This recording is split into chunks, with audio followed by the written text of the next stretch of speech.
All right, it is time to do my first listen reaction to each song on the Weeknd's new album, Dawn FM. I'm a bit nervous to do this because his last album, After Hours, I was like, meh. Like, I was giving it like, I might give it like a B. But like, of course, there's a lot of people that said it was album of the year. There were great tracks on it. The singles were great. The rest of the album was a little bit meh, kind of like typical Weeknd stuff. So I'm nervous what my reaction to this album is going to be. I love The Weeknd. Like his two albums before that, Starboy and Beauty Behind the Madness. Amazing albums. So yeah, I love The Weeknd. But yeah, let's see what he brings here because I think it's time for him to do something a little bit different. So yeah, I've not listened to anything yet, so let's go. Dawn FM, the opener. I like this. I like this intro. It has an electronic feel, but it feels more psychedelic. Like even though The Weeknd's gone this route before, this sounds unique. Like I said out loud, ooh, I like this. So it's just an intro, so interesting start. Let's go to the next one. Gasoline. So when his vocals finally come into the song, my face went, and I sat like that for quite a while listening to his vocals. Because yeah, they've manipulated his voice here, which I found really, really interesting. And then we eventually get back to his normal voice. It reminded me of Once in a Lifetime by the Talking Heads. So yeah, very much an 80s feel to it. I found this song interesting. I don't think it's going to be a song that I hit repeat a lot, but this could be a track that ends up contributing to a great album. On its own, I'm not so sure like how much I'd really listen to this track, but yeah, it might contribute to a great album, but interesting opener of a song. How Do I Make You Love Me? Very 80s feel again. I'm assuming that's the feel of the whole album, so I'll stop kind of using that as a description. Once again, his vocals are very manipulated, computerized, which I'm enjoying. I love his voice, obviously. He has an amazing voice, but this is something different for The Weeknd, so I don't mind it.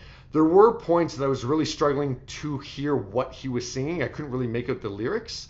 But no, I like the song, and I even like the instrumental that was towards the end. I like the slow build-up that was happening there.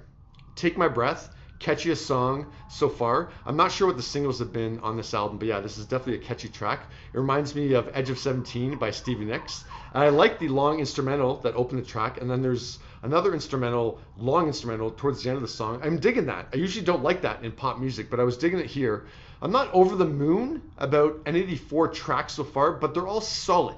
So yeah, I don't really have a feel of this album yet if I really, really like it, but yeah, so far it's been solid. Sacrifice. I love the guitar here, and this is a circumstance that I really wish they went outside The Weeknd's normal box, so to speak, of sound. I think they should have gone the route of like Kiss by Prince, and Janelle Monáe did brilliantly on Make Me Feel. Like I wish The Weeknd sang it with more of a staccato, like very sharp on like each note. But yeah, they do that same kind of echoey production that I just don't think worked as well on this track. I think it could have been really, really pulled back and really just like his vocals and the guitar. It's a decent track, but yeah, I think this could have been an amazing one. A Tale by Quincy, an interlude, obviously featuring the incomparable Quincy Jones. You can't really review this, so let's move on. Out of Time, awesome. It feels like a tribute to Quincy Jones, like coming out of that interlude. And I actually had to look up to make sure that Quincy didn't produce this, and that's quite a compliment to The Weeknd's production team that I thought maybe Quincy Jones produced this. But yeah, it has that kind of corny electronic feel to it that's a little more abrasive, like in your face. Like The Weeknd's beats and production are usually a bit more downbeat and quiet and somber, but he really has a feel in this album that's a little lighter. Like he's having a bit more fun with it, which is really fun to hear from The Weeknd. Here we go again. So this is the song that people think is about Angelina Jolie. I'm aware of that because he sings My New Girl is a Movie Star, so sure. I found this song, the structure was a little bit oddball, so I found it a little bit difficult to get into.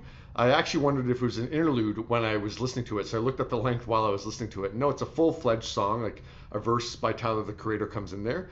And I will say at this point, I do appreciate that The Weeknd is doing something different on this album. Like these are the typical songs that we would think The Weeknd sings, but he's just doing a little bit something different with them, a little bit more electronic.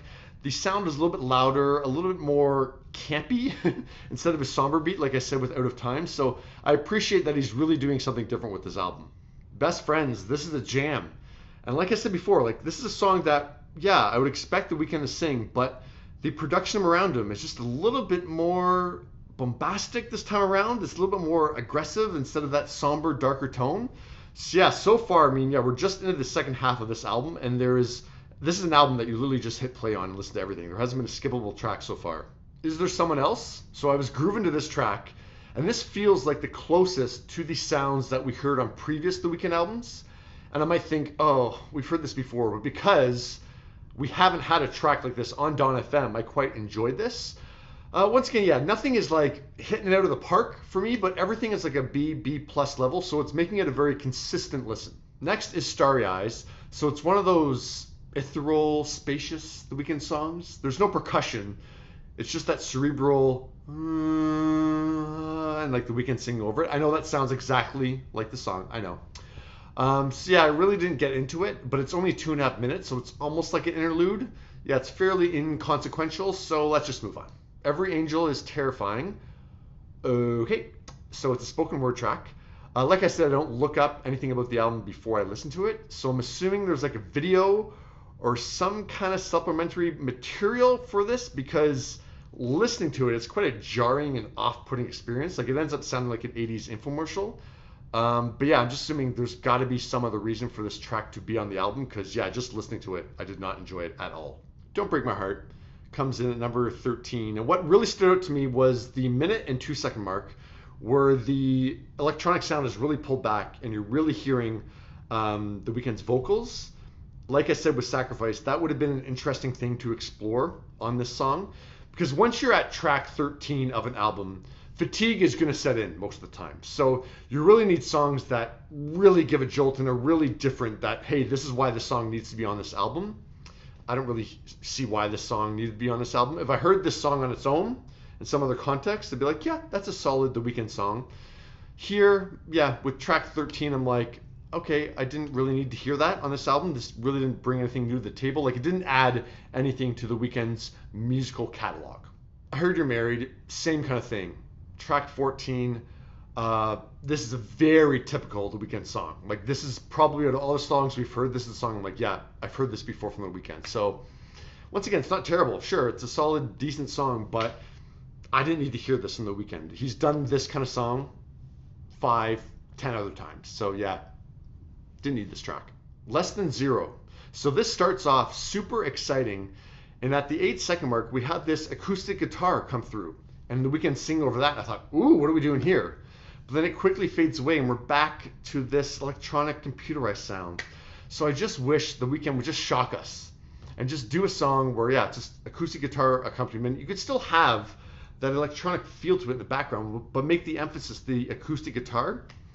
He doesn't do it, and eventually I thought the song reminded me a bit of The Living Years by Mike and the Mechanics, and it's funny, I referenced that song 2 weeks ago with another track by Brothers Osborne. I think it could have gone that route, but yeah, I found it just got too busy in the production.